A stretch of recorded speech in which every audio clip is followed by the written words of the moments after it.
स्वागत करता हूं आपके अपने YouTube चैनल पर। दोस्तों जो आज का टॉपिक होने वाला है वो है हमारा एनटीपीसी सीबीटी 2 का जो क्लास फर्स्ट। मैंने आप लोगों से पहले ही बोल रखा था कि मैं आपके लिए हर एक टॉपिक लेके आऊंगा, छोटी से छोटी बड़ी से बड़ी टॉपिक को मैं इजीली आप लोग को समझाने वाला हूं। हो सकता है आप लोगों ने पहले से भी क्लासेस ले रखी हो, लेकिन दोस्तों मेरा बताने का तरीका आप लोग के लिए अलग होगा।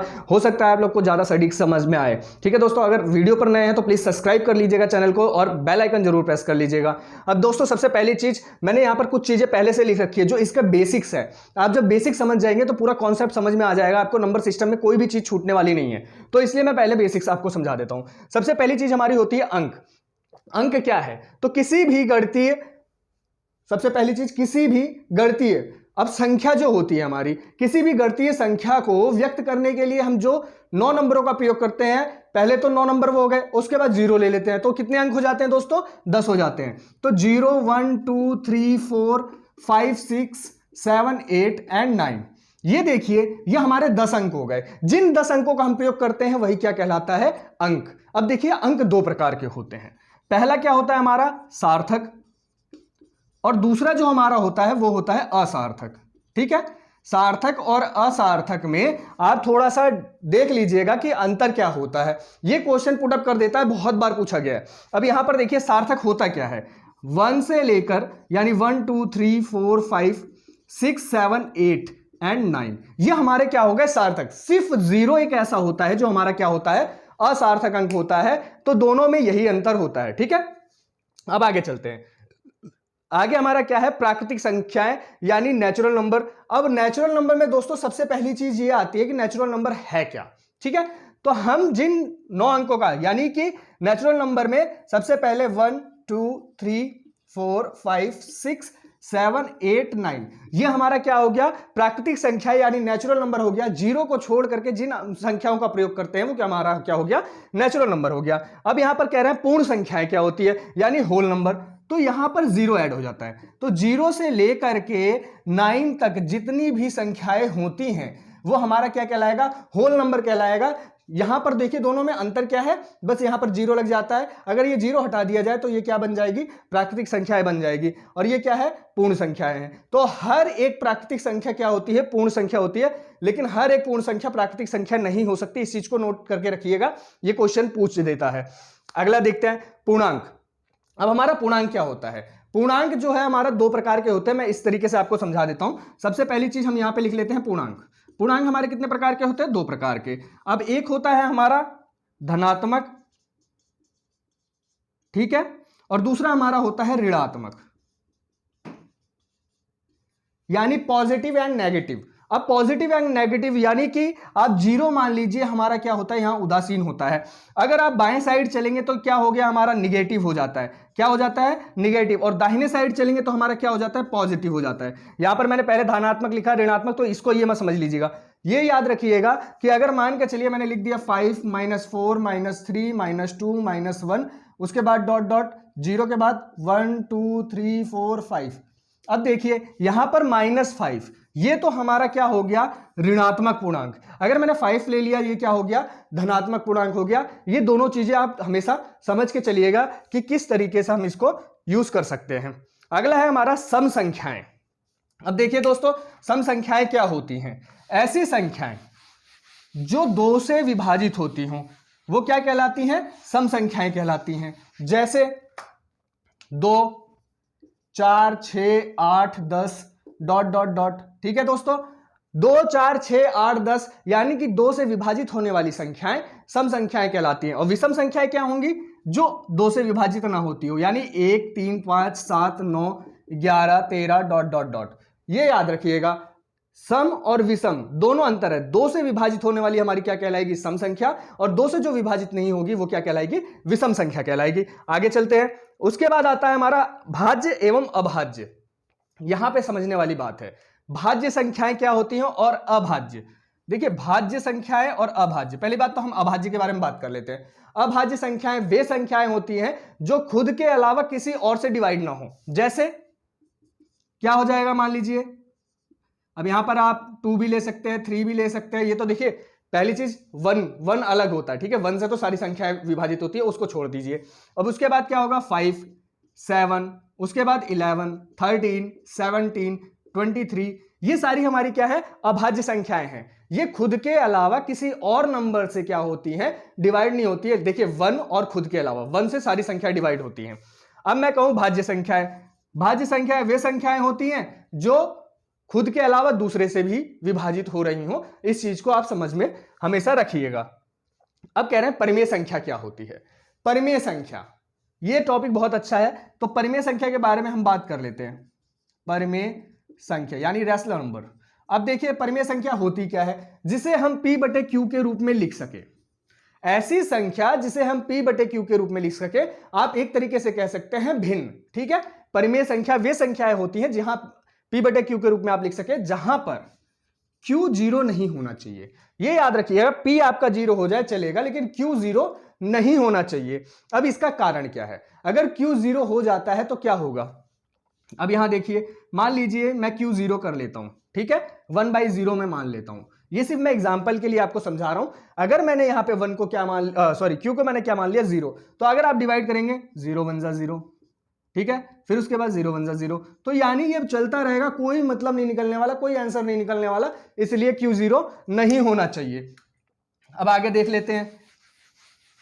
अब कह रहे हैं कि परिमेय संख्या तो हमें पता चल गई, अपरिमेय संख्या क्या होती है। अपरिमेय संख्या, ठीक है, अपरिमेय संख्या। अपरिमेय संख्या वे संख्याएं होती हैं जिन्हें हम p बाई क्यू के रूप में लिख नहीं सकते। ठीक है, p बाई क्यू के रूप में नहीं लिख सकते, वे संख्या क्या होंगी, अपरिमेय संख्या। अब आप कहेंगे सर ऐसी कौन सी संख्या है, √2, ठीक है, √3, ये सारी संख्याएं क्या होंगी, अपरिमेय संख्या होंगी। लेकिन दोस्तों यहां पर एक चीज समझने वाली बात है, आप √4 को अपरिमेय संख्या नहीं कह सकते। अब आप कहेंगे क्यों, क्योंकि √4 का अगर 4 का वर्गमूल आप निकालेंगे तो क्या हो जाएगा, 4 का वर्गमूल बराबर क्या हो जाएगा 2, तो 2/1 लिख सकते हैं, यानी कि ये क्या हो गया, p बाई क्यू के रूप में आप लिख सकते हैं, ये परिमेय संख्या कहलाएगी। तो यानी जिन संख्याओं का वर्गमूल ना निकले उन्हें हम क्या कहते हैं, अपरिमेय संख्या कहते हैं। तो दोस्तों आगे चलते हैं। देखिए सबसे पहली चीज हम इसमें और पढ़ लेते हैं, जातीय मान तथा स्थानीय मान। देखिए दोस्तों हर एक टॉपिक को धीरे धीरे समझिएगा, उसके आगे बढ़ते रहिएगा। जैसे जैसे आगे बढ़ेंगे क्वेश्चन और कठिन आएंगे और सॉल्व करने में बड़ा मजा आएगा, क्योंकि आपका बेस तैयार हो जाएगा। ठीक है दोस्तों, तो आगे चलते हैं। हमारा जो अगला टॉपिक है वो है जातीय मान और स्थानीय मान। अब जातीय मान और स्थानीय मान होता क्या है, पहली चीज ये समझ लीजिए। और जैसे कि मैं एक नंबर लिख लेता हूं, पहले मैं नंबर लिख के ही आपको समझाता हूं। मान लीजिए मेरा कोई भी नंबर है, मैंने लिख लिया 1 2 3 1 2 3 4 5 6 7 8 9, फिर उसके बाद 2 3 4। देखिए दोस्तों ये सारी जो हमारी एक वैल्यू है, ठीक है, एक नंबर दिया गया है, इतना बड़ा नंबर है, इसमें से आपको कुछ भी पूछ सकता है, जातीय मान स्थानीय मान। मान लीजिए 6 का जातीय मान क्या है या स्थानीय मान क्या है। अब इसे समझने के लिए पहले ध्यान से देखिएगा हम किस प्रकार समझ सकते हैं। आपको पता है हम इसे क्या पढ़ते हैं, इकाई, ठीक है, क्या पढ़ते हैं इसे, इकाई। इसे हम क्या पढ़ते हैं, दहाई। ये हमारा क्या हो गया, सैकड़ा। इसे हम क्या पढ़ते हैं, हजार। इसी तरीके से इसे हम क्या पढ़ेंगे, 10,000। फिर इसे हम क्या पढ़ेंगे, लाख। ये 10 लाख, करोड़, 10 करोड़, अरब, 10 अरब, खरब, 10 खरब। ठीक है, तो इस प्रकार से हमारा जो है वैल्यू बढ़ता जाता है, ये आपको सबको पता है। अब इसमें हमें क्या पूछ लिया, मान लीजिए कोई क्वेश्चन है, उसमें हमें पूछ लिया कि 8 का, ठीक है, नंबर 8 इस क्वेश्चन में इसमें पूछ लिया कि 8 वैल्यू का जातीय तथा स्थानीय मान बताइए। अब देखिए मैंने आपको क्या बोला, जातीय तथा स्थानीय दोनों के मान बताने हैं हमें, जातीय का और स्थानीय का। अब एक चीज का कॉन्सेप्ट आप क्लियर करके चलिएगा, दोनों की वैल्यू अलग अलग होती है, ये याद रखिएगा। अब यहां पर ये याद रखिए कि जो हमारा जातीय मान पूछा जाए, जैसे 8 की वैल्यू का पूछा गया जातीय मान, तो जातीय मान वही मान होता है जो नंबर होता है, ठीक है, जिस नंबर का पूछा जाए वही नंबर हमारा क्या होगा, जातीय मान। जैसे हमारा क्या है, 8 का पूछा गया तो 8 का जातीय मान हमारा क्या होगा, 8 ही होगा, चेंज नहीं होगा। ठीक है, अब स्थानीय मान की बात कर लेते हैं। तो स्थानीय मान कौन से नंबर पर है, इकाई, दहाई, सैकड़ा, हजार, 10,000। यानी कि आपको पता चल गया ये 10,000 वाले नंबर पर है, और हमें पता है 10,000 वाले नंबर में क्या होता है, इकाई में 1, दहाई में 10, सैकड़े में 100, हजार में, फिर 10,000 में, फिर लाख में। ठीक है, इस प्रकार से हमारे जीरोस बढ़ते रहते हैं, ये आपको पता है, फटाफट देख लीजिएगा। इसी प्रकार से जीरो बढ़ते रहते हैं, आपको समझ में आ रहा है कॉन्सेप्ट। अब देखिए यहाँ पे 8 लिखा है। अब 8 का जो है हमारा जो स्थानीय मान है, स्थानीय मान हमें निकालना है। तो 8 का स्थानीय मान क्या है, ये कौन से जगह पे है, 5वें नंबर पर, यानी कि किस पे है, 10,000 पर। तो हमें क्या करना पड़ेगा, यहां 8 का जो हमारा स्थानीय मान होगा वो क्या हो जाएगा, 80,000 हो जाएगा, और कुछ नहीं है इसमें। जातीय और स्थानीय मान यही है। चलिए एक क्वेश्चन और देख लीजिए, जैसे दे दिया गया, मान लीजिए कोई भी क्वेश्चन है, दे दिया गया हमें 64523। अब यहां पर पूछ लिया कि 2 का स्थानीय मान और जातीय मान बताइए, फटाफट बताइए जिनको आता हो, ठीक है। और दोस्तों हाँ, अगर चैनल पर नए हैं तो सब्सक्राइब कर लीजिएगा, कमेंट भर दीजिए क्वेश्चन से अपने। अब देखिए यहां पर क्या है, 2 दे रखा है, 2 हमारा स्थानीय है या जातीय है। यहां पर देखना है कि स्थानीय मान और जातीय मान हमारा क्या है, 2 का। तो 2 का हमारा जातीय मान क्या होगा, 2 ही होगा, और स्थानीय मान क्या हो जाएगा दोस्तों, आपको पता है, मैंने यहां पर बता रखा है, दहाई में क्या बढ़ जाता है, 1 0 बढ़ जाता है, तो हमारा स्थानीय मान क्या हो जाएगा, 20 हो जाएगा। ऐसे ही हमारा इसका स्थानीय मान क्या हो जाएगा, अब देख लीजिए कौन से स्थान पर, इकाई, दहाई, सैकड़ा, हजार, 10,000, तो हमारा क्या हो जाएगा, 60,000 इसका क्या हो गया, स्थानीय मान हो गया। अगर मैं इसकी बात 4 की बात कर लूं तो क्या हो जाएगा, देख लीजिए फटाफट, कितने अंकों के बाद, एक, इकाई, दहाई, सैकड़ा, हजार, 10,000, लाख, 10 लाख। अब यहां देखिए इकाई, दहाई, सैकड़ा, हजार, 10,000, लाख, तो 10 लाख पे है तो 10 लाख, यानी कि आप यहां पर देख सकते हैं 40 लाख हमारा क्या हो गया, इसका स्थानीय मान हो गया। तो जातीय मान और स्थानीय मान में बस यही दिक्कत है कि, और थोड़ी सी समझदारी भी दिखाइएगा, बस बहुत ज्यादा हार्ड क्वेश्चंस नहीं है, बेसिक्स हैं, अभी बेसिक्स देख रहे हैं, बहुत आराम से करने वाले हो, ठीक है, सारे क्वेश्चंस को। चलिए दोस्तों फटाफट और क्वेश्चंस देख लेते हैं। अगर ना समझ में आया हो तो कमेंट जरूर करिएगा, मैं दोबारा इसको समझा दूंगा। अब मान लीजिए अगला जो हमारा क्वेश्चन जो आता है इसमें, वो क्या होता है हमारा, भाग, ठीक है, डिवाइडेशन। डिवाइडेशन में देखिए नॉर्मल चीज है, वो आप लोग को पहले से ही आता है, फिर भी मैं बता देता हूं आप लोग को। हमारा क्या होता है, रूल क्या होता है, एक तरीके से भाज्य। भाज्य बराबर क्या हो जाएगा, भाजक, ठीक है, भाजक गुणे भागफल जमा में शेषफल, यही होता है। अब देखिए किस प्रकार से, मान लीजिए हमें एक क्वेश्चन दे दिया गया, 81 है, ठीक है, 81 है, नॉर्मल क्वेश्चन से समझिएगा, छोटे क्वेश्चन से 81 है। अब इसे हमें क्या करना है, फटाफट बताइए, इसे हमें क्या करना है, डिवाइड करना है, किससे, मान लीजिए 10 से, हमें 10 से डिवाइड करना है। अब इस फॉर्मूले को समझ के चलिएगा, नॉर्मल चीज है। अब यहां से क्या करेंगे हम, 10 8 जा 81, और सॉरी 80, तो क्या आ जाएगा यहां पर 1। ये हमारा क्या हो गया दोस्तों, भाजक हो गया, ठीक है, ये हमारा क्या हो गया, भागफल हो गया, ये हमारा क्या है, शेषफल हो गया, और ये जो चीज है ये हमारी क्या हो गई, भाज्य। ये चारों चीजें ये हैं, यही हमें को समझना है, यही चीज हमारी वैल्यूज को निकालने वाली है, ठीक है, समझ में आ रही है। हमारा जो अगला क्वेश्चन है वह है 5 अंकों की वह बड़ी से बड़ी संख्या ज्ञात कीजिए। 5 अंकों की, ठीक है, वह बड़ी से बड़ी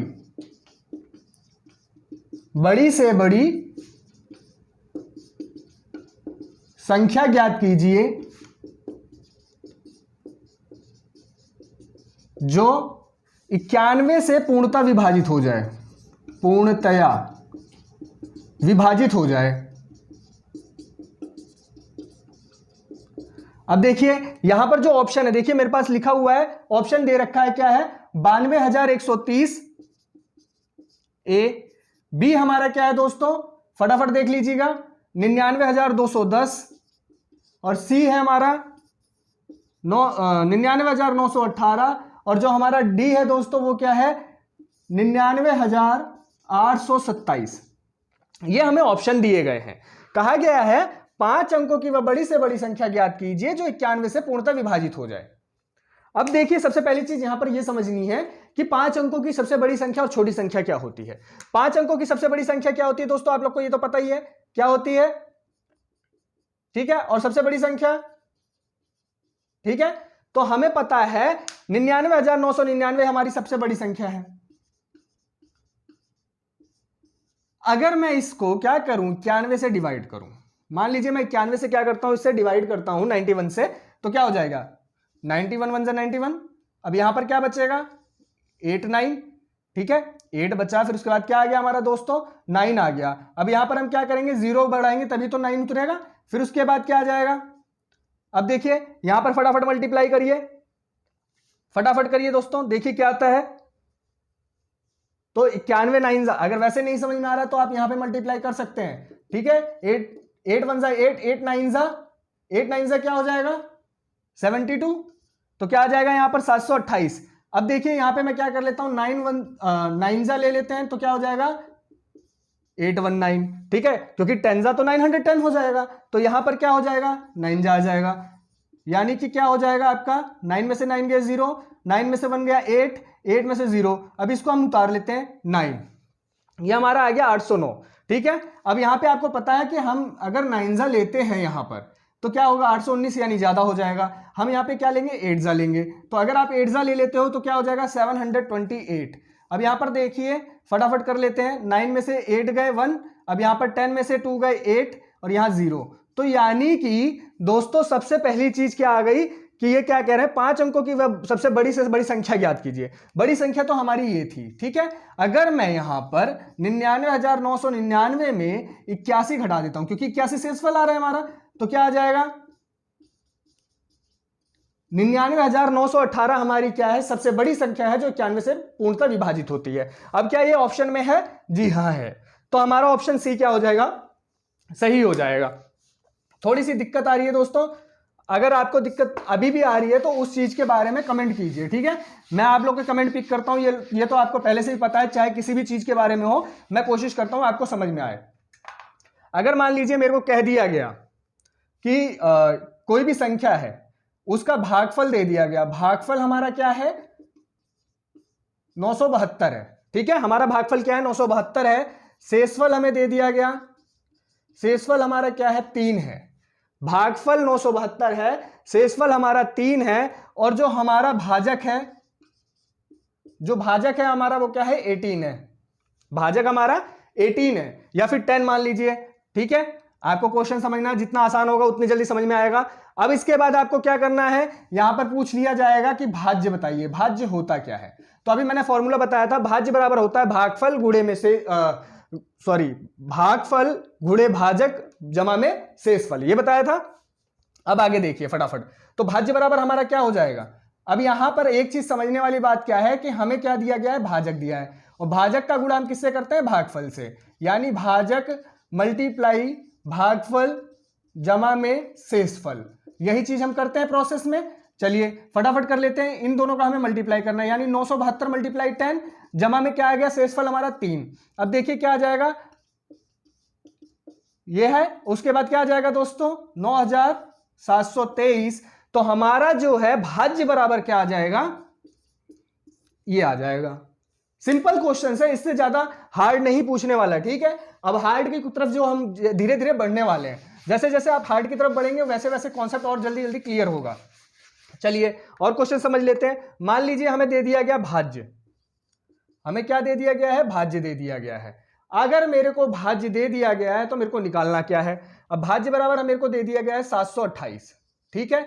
अब भागफल हमारा क्या आ रहा है 13, ठीक है, और उसके बाद हमारा क्या आ रहा है भाजक, भाजक बराबर हमें क्या दे दिया गया, मान लीजिए हमें दे दिया गया भाजक बराबर 10। अब इसके बाद हमें क्या पूछ लिया गया यहां पे शेषफल। अब हमें पता क्या है भाज्य बराबर क्या होता है, भाज्य बराबर होता है भाजक गुणे में भागफल जमा में शेषफल, यही होता है। अब हमें शेषफल निकालना है, भाज्य हमारा क्या है 728, भाजक हमारा क्या है 10, भागफल क्या आ रहा है 13, अब जमा में क्या आएगा शेषफल, शेषफल मान लीजिए x है। अभी तक हमारा जो कॉन्सेप्ट है वो देखते रहिए किस तरीके से क्लियर होता है। देखिए मैं ये समझाने के लिए आपको क्वेश्चन क्रिएट कर रहा हूं, ठीक है, क्वेश्चन क्रिएट कर रहा हूं, यानी कि अभी हमें ये सॉल्व करना है। तो 728 इक्वल क्या हो गया 130 प्लस में x, ठीक है, तो 130 इस टाइप लिया हो तो क्या हो गया 130 बराबर x, तो यही चीज आपको समझनी है। अब यहां पे 728 में से 130 घटा दीजिए आप फटाफट, 130 को हमें क्या करना है घटाना है, तो क्या आ जाएगा 12 में से 3 गए 9 और यहां पे 6 में से 1 गए 5, यानी 598 आ गया।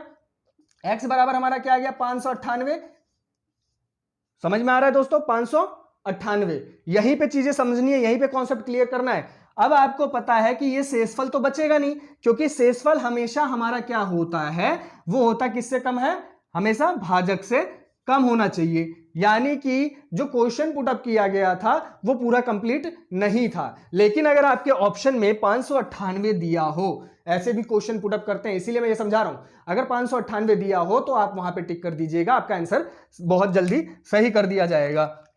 चलिए एक दो क्वेश्चन और समझ लेते हैं फटाफट।